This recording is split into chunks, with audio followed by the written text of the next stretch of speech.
Thank you, and good morning, everyone.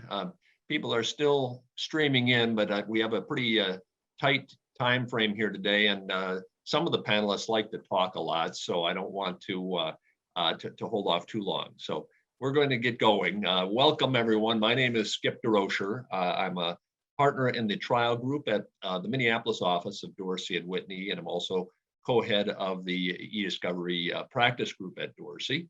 And we are doing, and I should know this, but I don't, but we're doing the, probably this has got to be the 6th, 7th, or 8th, something like that, eDiscovery forum that we do each year. So welcome to the 2021 Dorsey eDiscovery forum.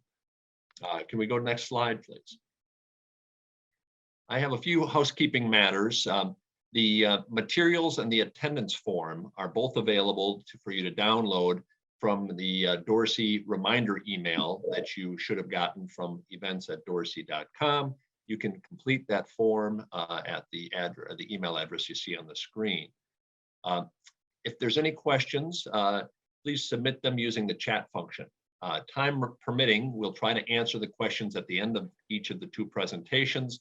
If we don't get to your question because we run out of time, please feel free to contact any of the panelists in either the presentations, or feel free to call any of your trusted Dorsey contacts after the webinar. Next slide there. Here's the schedule for this morning. So right now we're in the welcome, and we'll probably finish that before 10:05, but then we'll get rolling with our first panel that's going to talk about eDiscovery 2021, what keeps you up at night.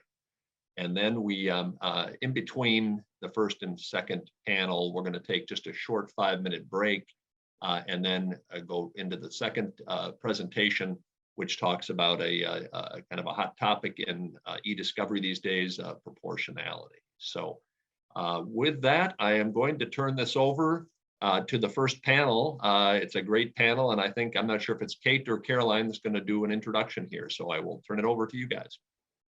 Thank you, Skip. Good morning. My name is Kate Johnson. I'm a partner in the trial group in Minneapolis here at Dorsey. And thank you so much for joining us this morning. And a special thank you to our co-panelist, Glenn Salvo, who is Senior Corporate Counsel at the Mosaic company and has a great deal of experience dealing with discovery, both in-house at Mosaic and during his time at Dorsey, when he taught me much of what I know about being a lawyer. So we're thrilled to have him here. Caroline Sweeney, who is our Director of Knowledge Management and Innovation and heads up our Legal Mind group, will also be joining us for this panel. And I thought I had successfully shooed my cat away, but we'll try one more time here. So we're going to be talking today about some of the hot topics that we see coming up a lot, and we see tripping people up during the course of their cases. Of course, never on our side, but we see opposing counsel and our opposing parties struggling with some of these issues, and some of these issues pose business challenges for our clients and strategic challenges for the litigation that we are handling at Dorsey. So we're looking forward to talking about some of those issues. And Caroline, I think we can move to the next slide.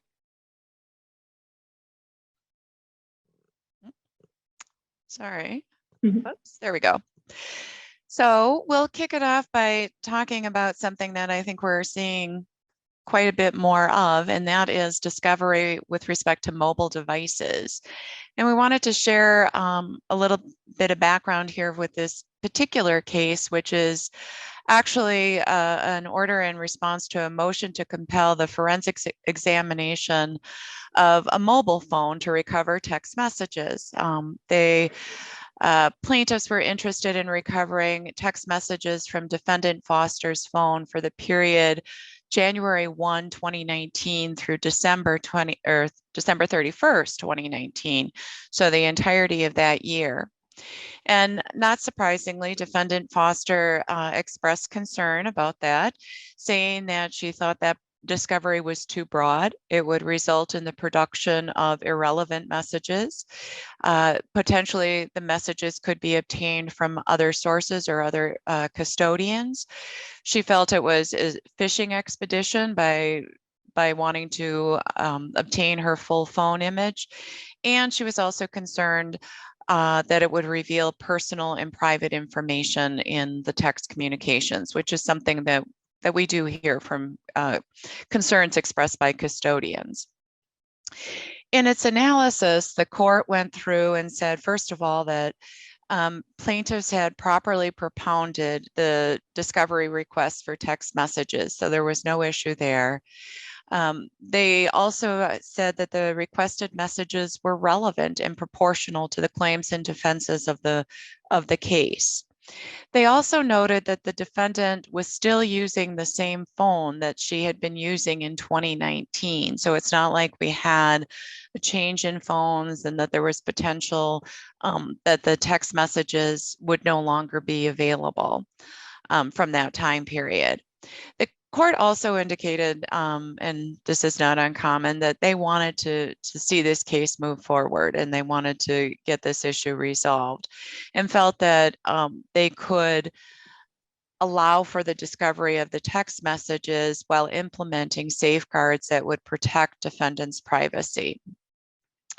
The court also noted in this instance that defendant had not been cooperative in producing text messages previously, and they warned that there is the potential for sanctions if e-discovery preservation, search, and production is inadequate. And that means of all potential ESI sources, which in this case, as the court had already stated, included the text messages.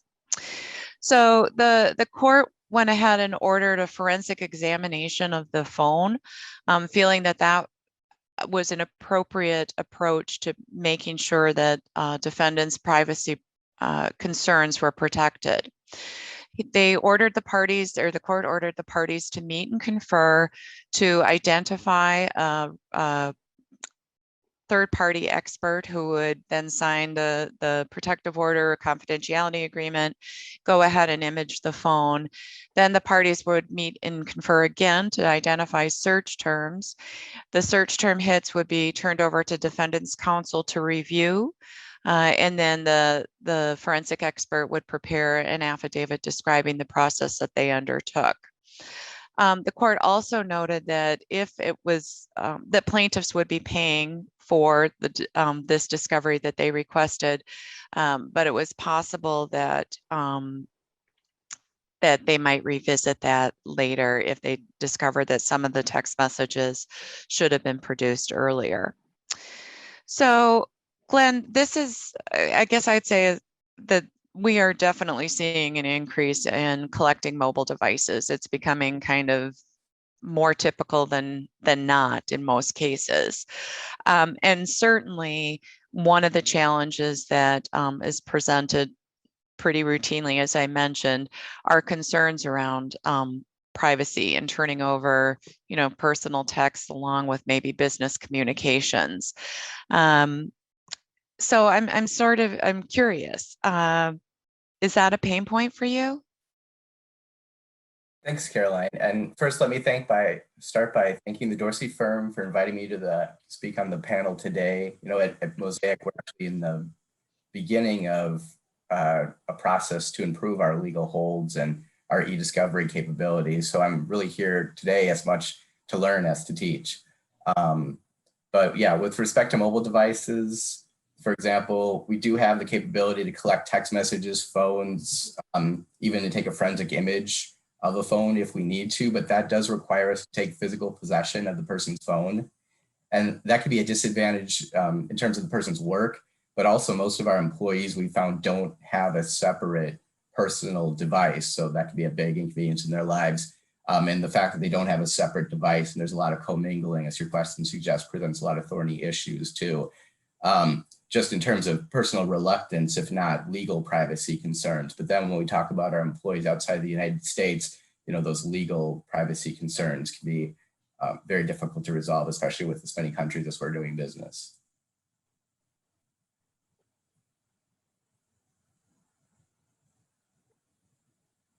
Glenn, I'm also curious if you could, what are the costs that you see in connection with preserving phones. I guess both kind of the tangible costs and costs, maybe less tangible cost, inconvenience to employees, things like that. Yeah, there's the inconvenience factor, is the intangible costs. I mean, we've bought the technology to do the imaging in-house in Florida, where I guess a plurality of our employees in the States reside. But outside of that, we've got to pay to ship things or to have a vendor do it. Normally, we're doing most of that collection in-house, and we've been fortunate not to have a big mobile device collection so far. It'll just be a couple custodians per matter. But we could see that easily getting big if we get hit with the right lawsuits. Yeah. And Glenn, is that because you're negotiating like which custodians that you're going to pull text messages from, or is it because you're talking to those custodians and identifying that indeed they do, maybe these 2 out of 10 on a matter do have relevant text messages? Right. So we don't conduct a lot of business by text message. That's softly discouraged. So there aren't that many matters where the text messages come up. It's normally HR matters where there'll just be a couple involved, like a supervisor or somebody like that. The sort of litigation that we see frequently is, we're having manufacturing, mining, agriculture. So it'll be personal injury lawsuits, those sorts of things, where aside from collecting a few photos from a person's phone, where the forensic information isn't normally that important, we've really been fortunate as a company to not have to see as much of that. So one more question on that, because one of the challenges we often find is that, the volatility of the data from that first bullet point, that it can be easy to lose text messages or to lose a phone, or somebody upgrades the phone.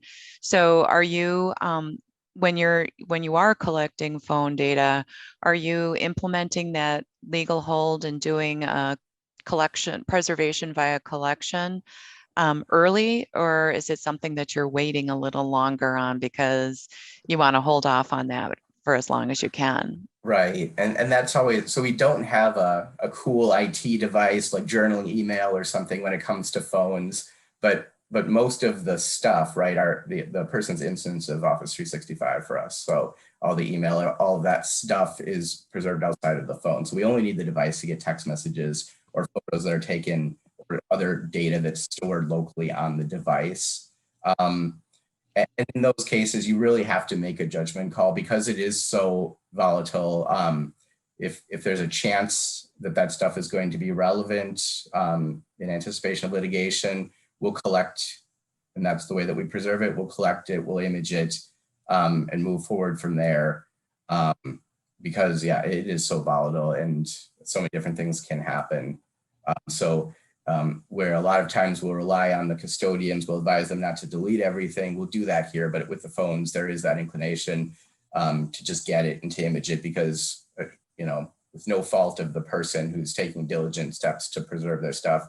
When it comes to the things on your phone, you could still lose it. Yeah. Kate, I was going to say, from the review perspective, we have certainly encountered some challenges around how do you process and review text communications. Yeah, and there's kind of several levels of challenges with the review process of text message. The first kind of step in the process is actually deciding how you want text messages processed and how do you want to unitize the data so that it's usable. You don't necessarily want an entire text string, every text message that someone has sent to a group or to an individual to be one document for purposes of review. And that is in large part because of the way that people communicate via text message, both kind of the blurring of the personal and corporate data, but also, the nature of the communications themselves, the kind of use of slang and shorthand, use of emojis and things that don't translate to language that can be searched and to language that kind of makes sense in the same way that we think emails make sense. So unitizing the data, but then also figuring out what's going on. in the text message. You can be devoid of context that you might otherwise have in another form of communication. There might be a keyword that you're using that pops up, but you don't know enough about the conversation to really understand what is going on there and if the information is actually relevant. So it creates a lot of challenges. You know, I think Glenn noted that they softly discourage texting for business purposes. You know, I think that's generally a pretty good policy if it makes sense for the way you do your work. Just in terms of being able to, one, make sure you have the information you need should litigation arise down the line. So you're not losing that key text message where someone agrees to do something or someone makes an important admission for your case. And then also in terms of being able to understand the data, know what you need to produce and know what you need to use. You know, I've been in situations where I've had to you know, get a custodian on the phone to talk through their text messages because I don't understand what's going on and I don't know if it's important. I think it happens a lot more with this kind of communication than it does with more standard emails and things like that, where you can generally figure out what's going on pretty well. Yeah, and on the emoji front, I think something kind of interesting there is the technology vendors are really looking at how can we be searching for emojis. One of the vendors I've looked at actually translates the emoji to text. So like the little smiley face, you would search smiley face to find it. But the vendors are starting to look at how can we start to identify those emojis that are maybe replacing any text in a text message to find those. The other thing I wanted to share was that we do have a number of clients similar to what Mosaic does, what Glenn was describing Mosaic does in terms of softly discouraging the use of texting for business purposes. I know some clients will say, but if you do, make sure you forward that text message to email so it's at least captured in email. And that's another potential alternative for, you know, being able to continue to capture those text messages. I think for us, the prospect of losing your phone for a couple of days while we image it is a good deterrent from using your phone for purposes that may involve litigation. How true. How well would any of us do without our phone for a couple of days? So how about the opportunities? Have you thought, Glenn, about developing policies and best practices for a more formal policy around mobile devices? We do have a policy, and we're actually revisiting all those policies and doing some right now, but certainly that's top of mind for us. Kate, anything else you see with other clients? You know, one of the things that I always recommend is making sure that you have that policy in place, in large part so that people do know that the company will be looking to their phones to collect information should litigation arise, so that they have some warning of that. I find that even with that warning, folks remain reluctant to hand over their phones, but it certainly helps smooth the way if you can point to a policy when you have a reluctant custodian, so that they, you know, you can point out that they did in fact know that the company would be looking to collect this data, and that the company's data belongs to the company, even if it is on their personal device. So, you know, I think when we see clients that don't have those policies in place, it kind of removes a kind of negotiating point with those reluctant custodians. I'm also impressed, Glenn, that you guys have brought that ability to capture the mobile devices internally. I think that a lot of times, even though the case law has become pretty clear that text messages or discovery from mobile devices is almost standard, there are a lot of companies that are reluctant to go there simply because of the cost of having to image the phones and some of the review challenges that we were talking about. It can be costly that way. So it's impressive that you have brought that capability internally. I think that's a positive as far as your e-discovery program goes. Oh, go ahead. Oh, I was just going to say one other thing that mobile devices really make important, the early process of interviewing custodians and making sure that you're identifying anything that needs to be preserved at the early stages when you're implementing a legal hold. Particularly because custodians have control of those devices, may have settings that they don't realize that would result in the loss of data. For instance, having your text messages delete after 30 days is a pretty common setting that people have on their phones, and they might not be thinking about it, even if they do know about the existence of the legal hold. So actually doing those custodian interviews promptly when you have a trigger event and need to start the preservation process is, I think, all the more important because of the proliferation of mobile devices and the volatility of that data. You're right, Kate. We actually had a case not too long ago where we wrote up a little instruction for custodians on how to extend that 30-day period to save forever for exactly, because of those concerns. Glenn, we have a question. Somebody, oh, I see you already answered it. Sorry, wanting to know what tools you use. I can tell you that Celebrite is probably the default tool used by many in the industry for cell phone imaging. There's another tool called Oxygen that's also fairly commonplace. And I believe FTK Imager will do phone imaging as well. So those are some of the solutions out there. So moving on to collaboration and chat platforms, certainly something that we have seen also starting to explode, particularly I think as a result of the pandemic, and suddenly everybody, it seems, under the sun rolling out Microsoft Teams and similar platforms.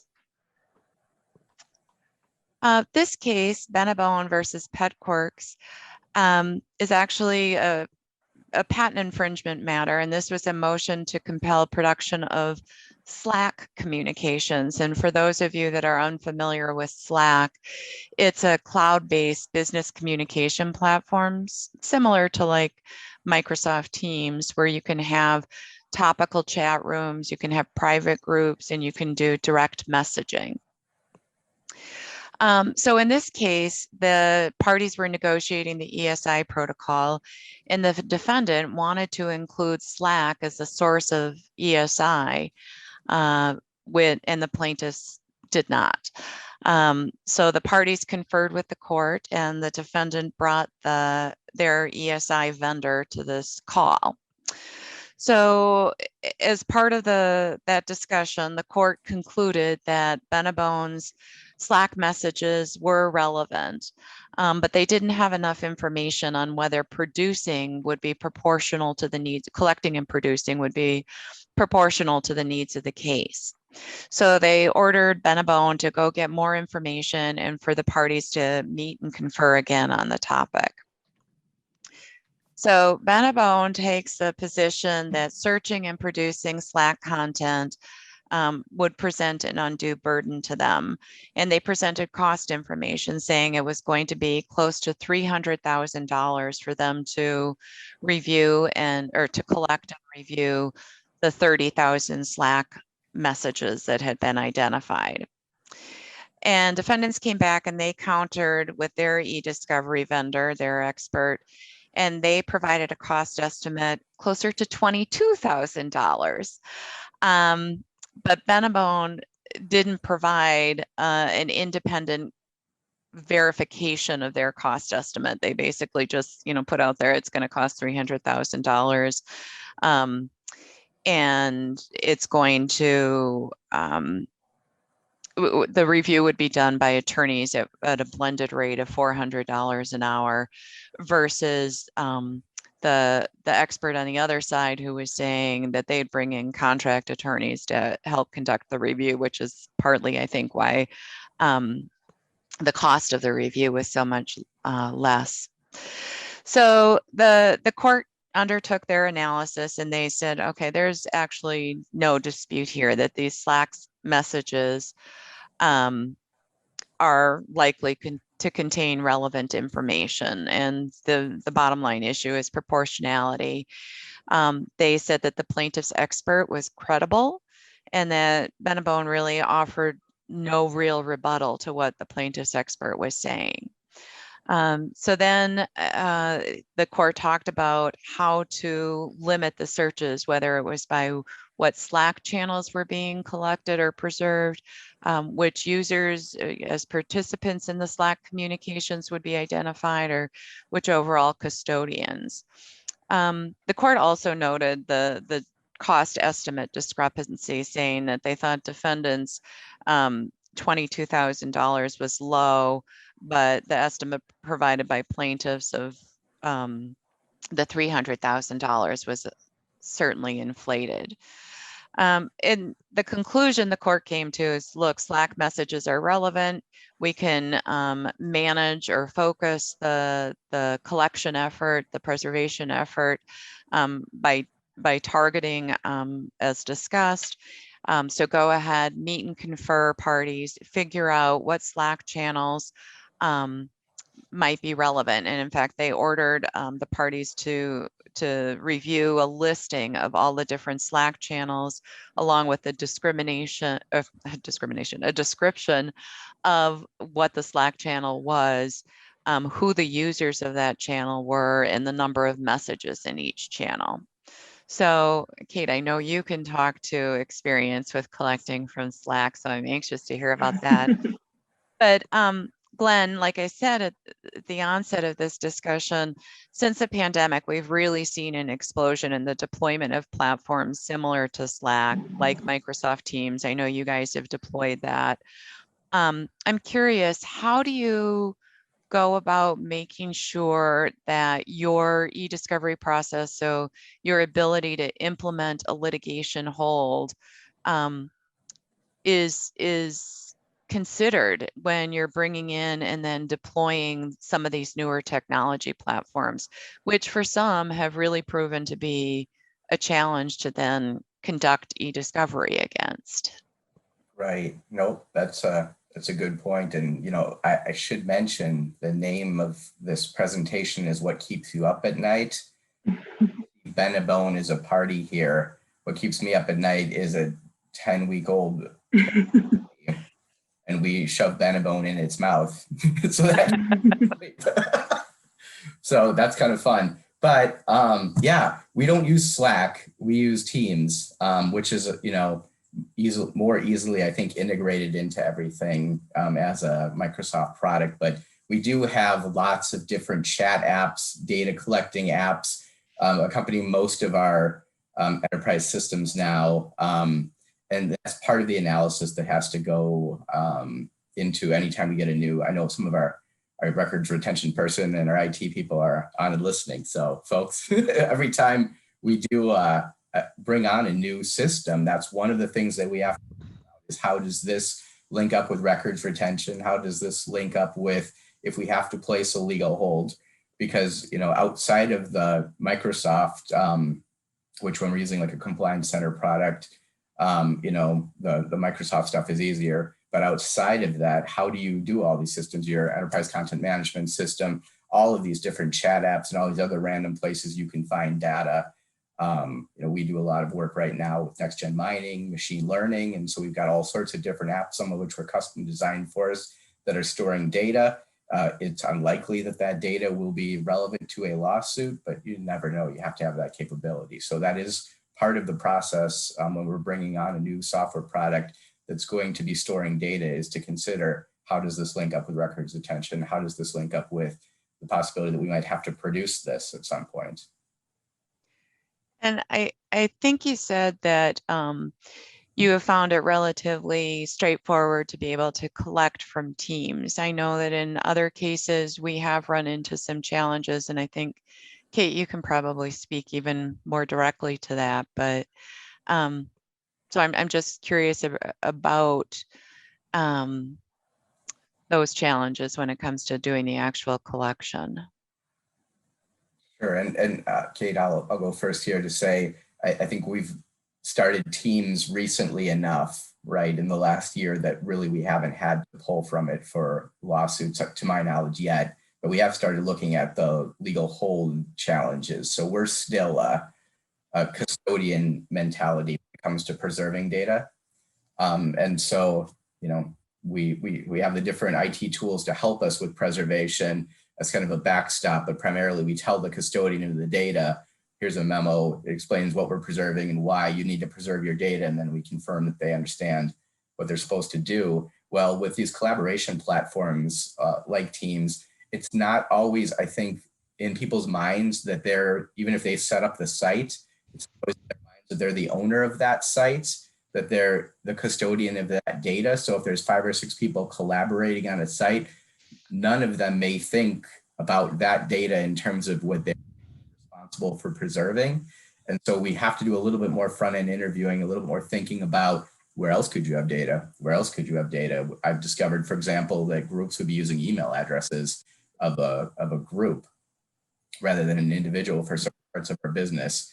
And so when we're journaling specific custodians' inboxes, when we're doing all sorts of things, we never thought to say, like, and is there another email address that you and your friends are using that could have relevant information? So it's a lot more interviewing, a lot more each new aspect for there to be data squirreled away. We've got to think about, okay, who's responsible for this stuff? Where could there be potentially relevant data, and think more in terms of preserving sources and custodians and getting away from just custodian-based preservation. Mm-hmm.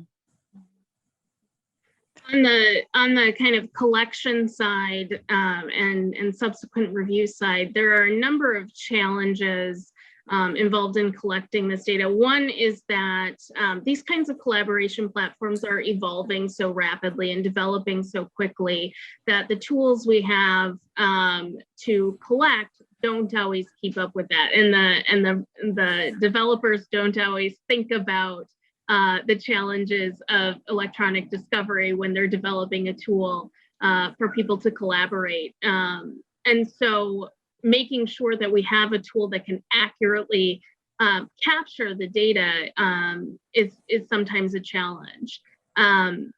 You know, once we have the data, we see a lot of the same challenges that we have with text messages. In terms of the way that people communicate, not necessarily being conducive to the kinds of review and production that we would like to do. You see a lot of people just dropping in and continuing a conversation that they'd perhaps been having in person or via the phone, and just saying, you know, here's what you asked for. And not having any additional context. You also have situations with documents being shared through these platforms that may be linking back to a server location instead of actually attaching the document. So you don't have a static copy of the document that's being exchanged. So all of these things, I think, present different problems or different challenges getting the data in the door and then getting it reviewed and produced to opposing counsel. And I guess on the Slack front, you know, we've had situations where we've been received a third-party subpoena, for instance, that's looking for Slack communications, and have gone through the process that Caroline described when she was talking about the case of trying to substantiate the costs involved with collecting that data, reviewing it, and producing it. And we have successfully gotten the courts, and I don't want to step on Skip's toes in his proportionality presentation when we're done here, but we have had some success getting some cost shifting associated with that data. But I think the reality is that particularly the way people are working these days, there's going to be rich sources of data in these collaboration platforms. And so as Glenn highlighted, making sure you're thinking about that for purposes of preservation, and then finding the right tools to get the data collected, get it processed in a way that we can work with it, and successfully produce relevant content while protecting non-relevant and potentially sensitive content that might be mixed in there are key issues that we have to think about.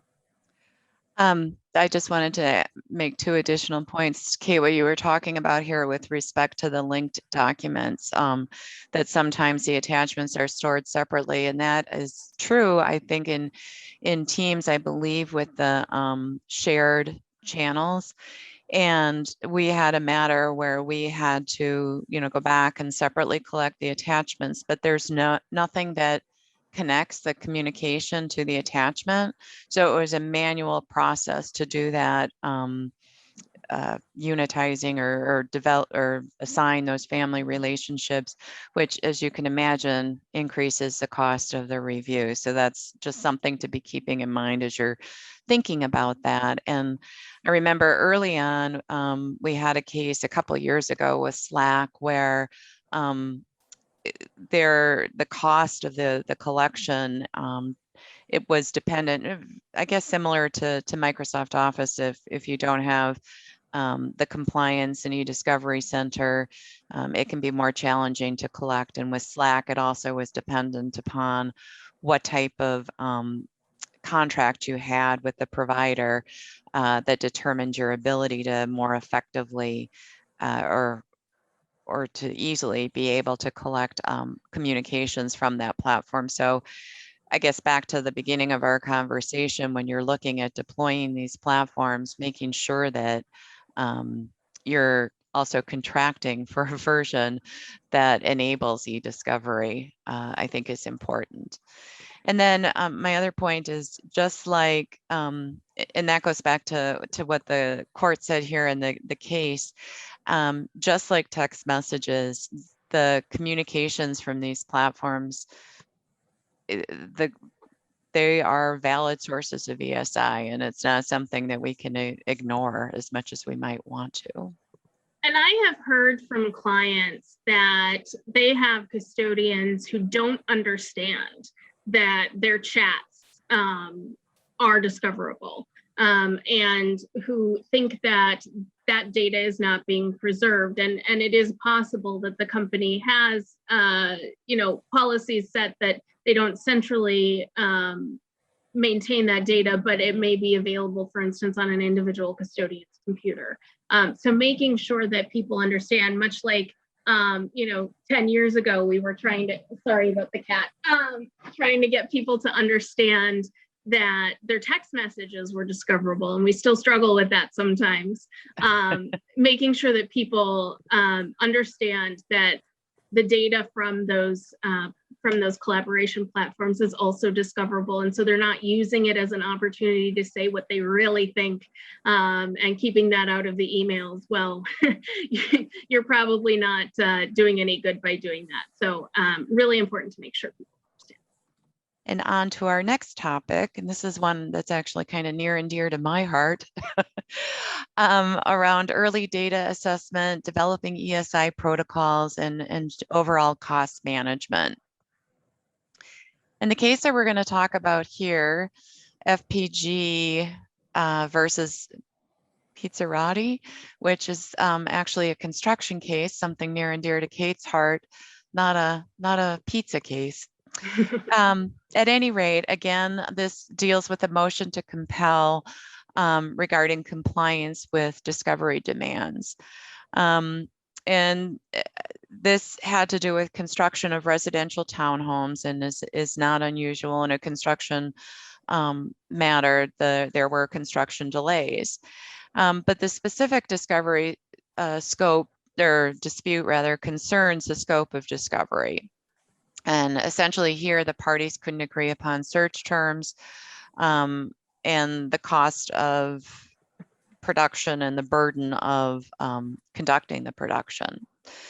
So the case contains a discussion of the volume of ESI, noting that the sheer volume of data may make production expensive, but that doesn't prohibit producing. The court also noted that New York courts generally require the party to produce all relevant ESI regardless of costs. The court goes on to address the use of search terms as a way to decrease volume, to scope the relevant universe or potentially relevant universe of documents, and to control costs. But they also talk about employing other methods or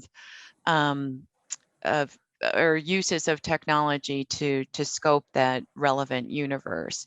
Things like agreeing upon custodians, which the more limiting your custodian count is probably the single most significant way that you can help manage costs. The fewer the custodians, the lower your costs.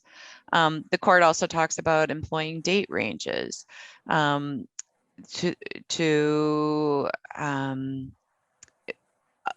let's see, what else did they say? They also agreed that there's other technologies like email threading and what have you that can be employed. But as the court says, the parties can't agree here, so the court has to make an appropriate determination, which it does, and it goes ahead and it says, you're gonna have discovery on these 11 custodians, and here are 3 search terms that you're going to use. So, okay, first of all, I'm interested in your reaction to having the court, who may not be the most knowledgeable in selecting the search terms, define the search terms. Secondly, I'm interested in knowing how you utilize different technology tools to strategically scope the potentially relevant universe of docs. And then finally, do you routinely negotiate an ESI protocol in your matters, or does it depend?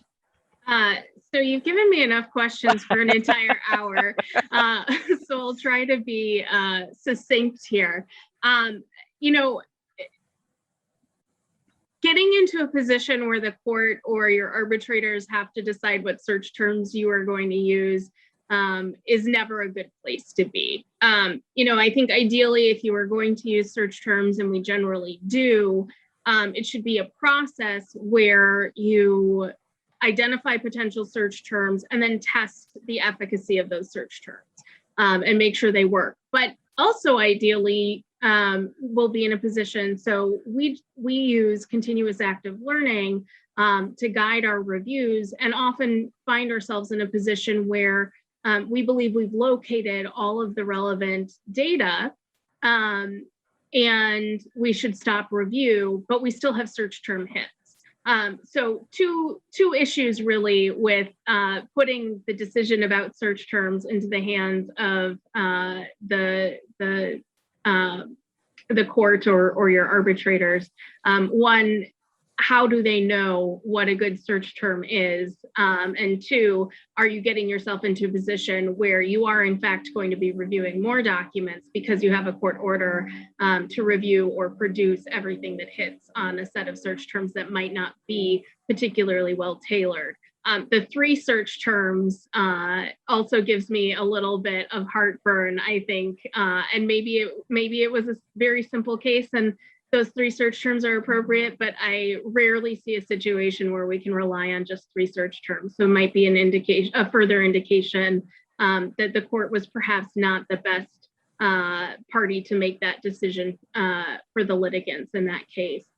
In terms of using technology, I think that building time into kind of the pre-review process so that you can take advantage of technologies to, identify appropriate search terms and take other steps to limit your document population is the best opportunity you have to control the costs of e-discovery.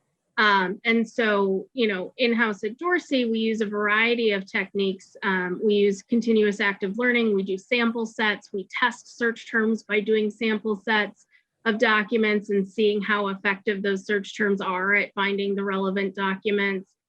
We can also do a lot in the way of early data assessment to look at volumes of data per custodian, the interactions between custodians, figuring out if the people we've identified are actually the right people, or if there are a lot of communications going from my key custodian to someone I've never heard of before.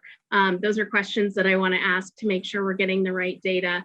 And, you know, looking at ways to call out obviously irrelevant data. If someone gets a lot of solicitations or newsletter type documents in their email, we can call those out using a domain analysis and kind of get to the meat of what actually might be relevant to the case. So there's a lot of opportunities to do that work, but doing it requires having the data and having the time to do that.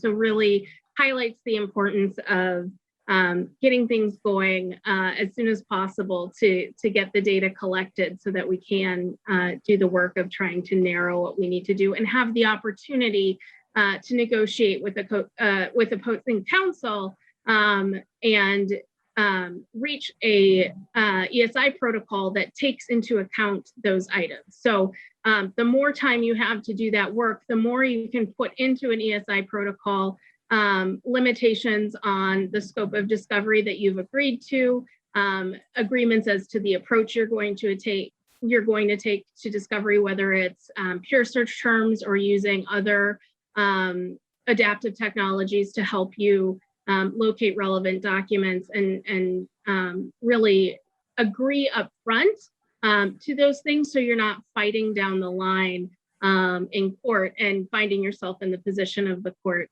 instituting search terms that you're required to use. And Glenn, I don't know how much you get involved in this with your outside counsel, but I would imagine controlling costs is a key concern for you. So do you kind of push for this sort of early analysis and in culling of information and agreeing, negotiating with the other party? Yes, strongly.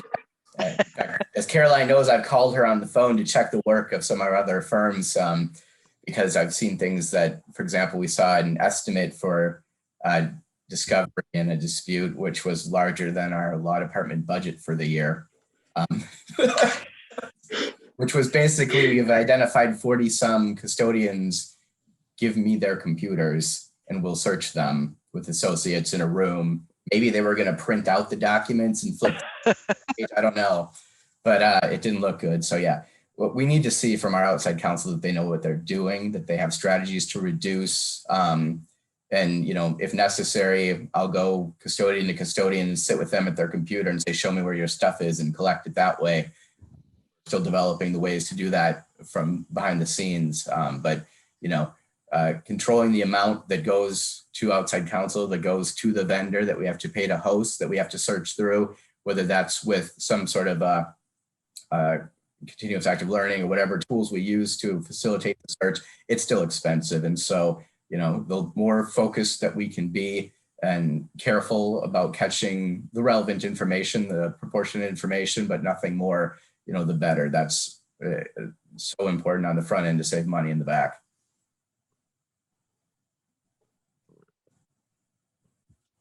Whoops.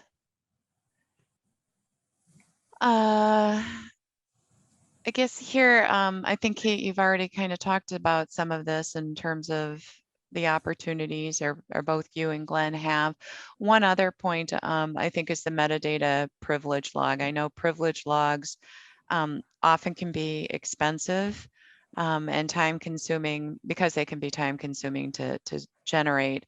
And so we're seeing much more of a move, or at least we are in our e-discovery service at Dorsey, and Kate, maybe you can speak to it more generally in your practice, but a move towards generating metadata privilege logs as the first iteration of a privilege log. Yeah, I love metadata privilege logs for a couple of reasons.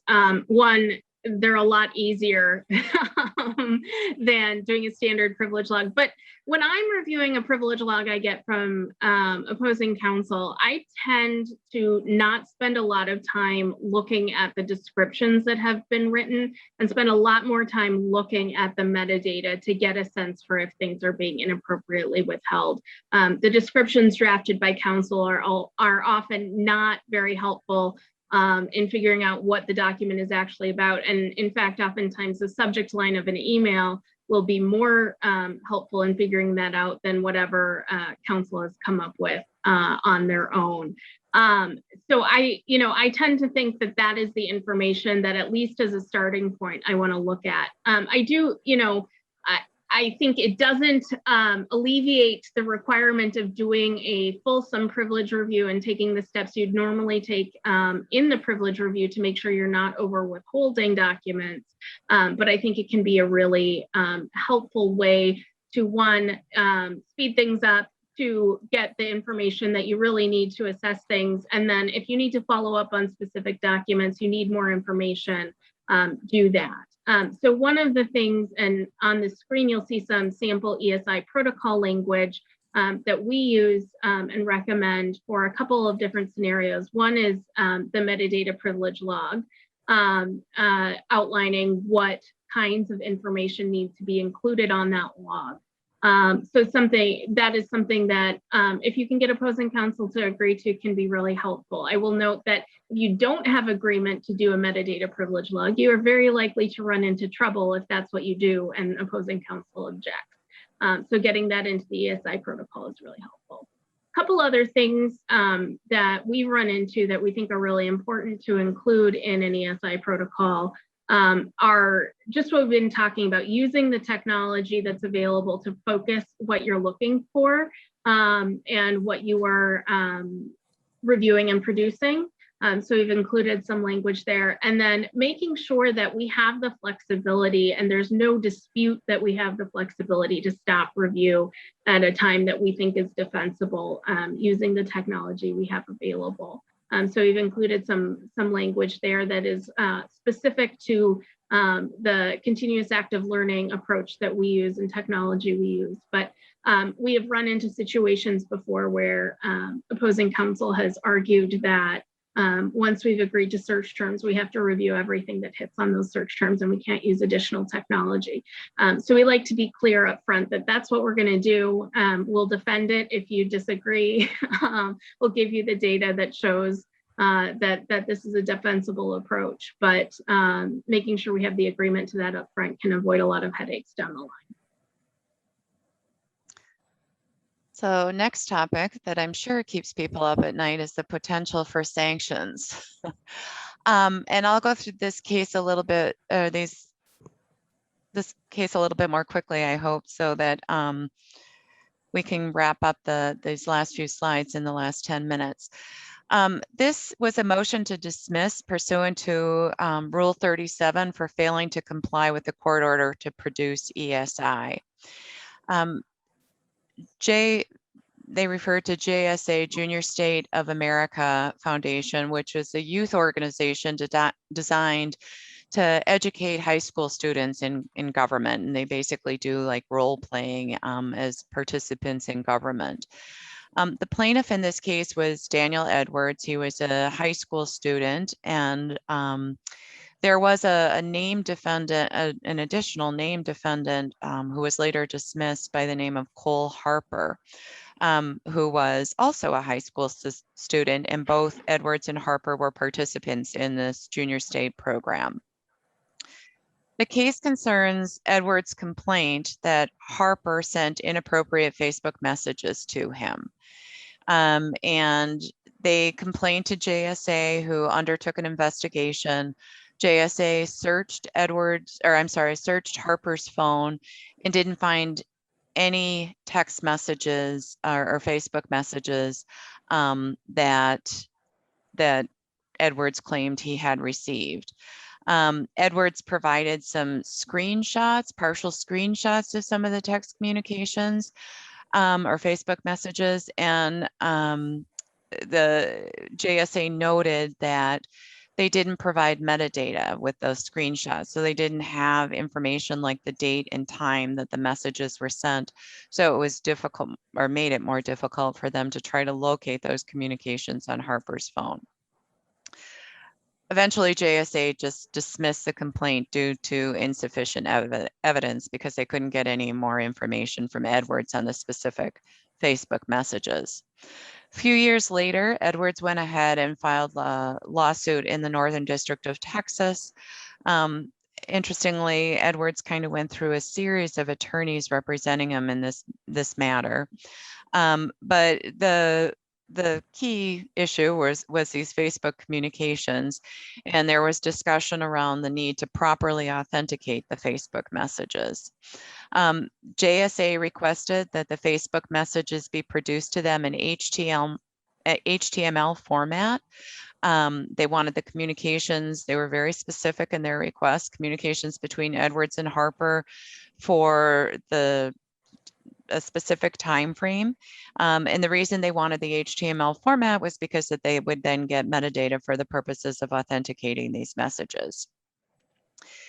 Plaintiffs failed to respond, and in fact, counsel at one point, I think before a deposition, asked defendants, was there anything specific you were looking for? Really, kind of trying to obviously push the response off. Then they claimed that they couldn't produce the original messages because Edwards was having internet service provider issues. There were a number of different reasons why they couldn't, or they avoided the discovery. Ultimately, plaintiffs came forward and confirmed that he had permanently deleted his Facebook account, and thus the original messages had been destroyed. And then there was some information that was uncovered that there had been a phone image at one point. I believe that there were no text messages found on those phones. The court then goes through a pretty lengthy analysis around the Rule 37 analysis. So 37A, the failure to avoid or the failure to obey a discovery order, which they did. Rule 37E, that the ESI should have been preserved in anticipation of litigation, that they failed to produce it and it prejudiced the other party. Rule 37C, that they failed to disclose or produce that original phone image, and that it wasn't sufficient, the court found, to just preserve the Facebook messages via screenshots. You needed to have that original metadata along with it. So Glenn, I don't know that you've encountered spoliation of Facebook messages, but does the prospect of inadvertent spoliation and subsequent sanctions keep you up at night? And how do you protect against that? Yeah, it does, right? So I spent a lot of time in Judge Schindler's courtroom in 2014. That's how I was brought up. I'm always going to be scared. The 2016 amendments to Rule 37 make it a lot less scary if you're in federal court, but we're not always in federal court, and even in federal court, who knows? So it's always something we worry about. And my advice to the in-house folks, I see we're running out of time here, but is to, what we're always told, know the business. You need to know the business. You need to know the systems that you have in place to help you win when it comes to preserving data. And knowing the business means knowing who does what. At our company, we have a bunch of different websites run by a bunch of different people. Some of them are in-house, some of them are run by vendors. If I need to preserve something, I need to know who does that, whose job is that, who do I talk to make sure that we're preserving that. And so knowing the business is knowing how to win. And to that, and in the interest of time, I will just add that the list of challenges that we previously had on the screen are kind of the list of things that in the case law on sanctions, you see people running into problems with. And so, it starts with knowing what your trigger events are and when you need to start preserving data, and then taking all of the appropriate steps to make sure that data gets preserved. If you can do that, you should fall within the Rule 37E safe harbor in terms of not getting something like terminating sanctions if data is lost. So you really want to make sure that you're taking those steps and keeping yourselves out of the worst case scenario sanctions land, even if something goes wrong, because things do go wrong. And data gets lost, and it's usually not intentional. And so being able to demonstrate that it's not intentional is really important. The other thing I would just point out here on the challenges is we're talking about quite a bit about the trigger events and making sure when you're deploying new technologies, or, you know, we've got mobile discovery or what have you, that you know how to issue the legal hold. But don't forget about how to handle departed employees or a person who's on, a custodian who's on hold that leaves during the course of the lawsuit. You want to make sure you have a process in place so that that person's laptop isn't pulled and wiped and reissued. So just a best practice pointer there. And I think we've kind of touched on all of the opportunities. Agreed. So just in the last couple of minutes, I think one of the challenges we face is balancing the in-house and outside counsel perspective. In this age discrimination case, essentially what happened here was that the custodian went ahead and collected their ESI on their own, independent of any oversight by outside counsel, who then later signed off on the production. And the court's analysis is titled "The Perils of Self-Collection of ESI by a Party or Interested Person Without the Proper Supervision, Knowledge, or Assistance of its Counsel," and goes on to kind of admonish the attorney for signing off on the discovery, when in fact only 22 pages were produced, and clearly the attorney didn't really know what process had been undertaken to identify and produce that ESI. So, Kate, my question to you is, how do you balance your role as outside counsel and your need to understand the efforts that the client is taking to identify, preserve, collect, and to understand their internal capabilities? I mean, certainly Glenn and his team are well versed in how to respond to e-discovery. We have a lot of clients who are very sophisticated with respect to that. So how do you balance what they can do on their own with what you need to do to be able to sign off on this for the court? Yeah, so, you know, I think the fundamental point is that I always need to have input into what gets collected and how it's done. And if the client has processes in place and procedures in place that look a lot like what we do internally, I have a lot fewer concerns with internal folks kind of handling the mechanics of the collection, as long as it's not my actual custodians doing that work. You know, and the less knowledge that the client has, the less experience the client has in dealing with those issues, the more oversight and handholding I'm going to want to provide. If I have someone who's never done a large scale collection before, I at least want someone walking them through the steps to collect the data in a way that will preserve all of the metadata and things like that. But it's, you know, I think it's a challenge. I think it's working with clients who have a lot of experience in this area is great, but can also lead to some tension when, you know, they're comfortable with what they've done and think that it's appropriate and defensible, and it probably is, but I need the information to confirm that it is appropriate. Glenn, anything to add there? Well, you know, and even somebody who's been doing this for a long time in-house, right? It's helpful to have somebody who focuses on this full time. This is a part-time job for me. I'm, you know, trying to sell fertilizer and animal feed. I'm helping buy stuff for the company. I'm dealing with intellectual property. I'm doing a bunch of other stuff as a generalist at the company. So to have somebody who's focused on this all the time and knows the questions to ask, like when we bring in Dorsey for a big lawsuit, you know, Caroline and her team, Kate, will come with interviews, questions, very detailed, asking all the right questions about where the stuff might be. I have a pretty good sense of it, but I make sure that I'm asking everything and those are being updated, and that's really helpful. So having outside counsel that's experienced is great, like Dorsey. Other times when you're working with folks who don't know as much, I'm pretty much doing Kate's job and my job. And that can make it very difficult. And then really I'm the one who has to be more involved early on managing the collection. So again, our fees and costs and the lawsuits don't get away from us.